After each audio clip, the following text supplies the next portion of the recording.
So you're a school teacher somewhere in the Alps, and these are your students.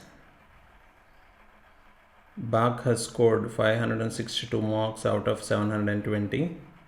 Rachmaninoff has scored 498 out of 720. Mozart 589, so on and so forth. So your goal is to calculate the percentage that each student has scored. So first, what you've got to do is you press on this and you click the left click and hold it so that the same number appears adjacent all the marks. So now to calculate the percentage, first go to the first student, you press is equal to and then click on his marks and then click /, then select his total marks and now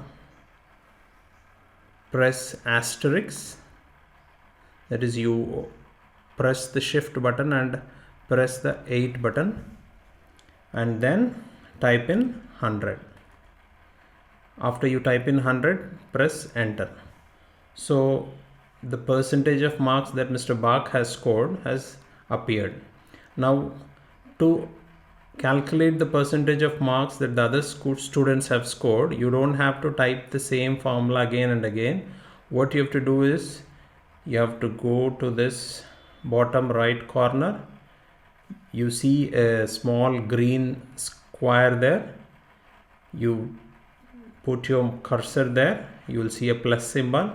You left click it, hold it, and then pull it downwards. You can see that all the percentages will appear.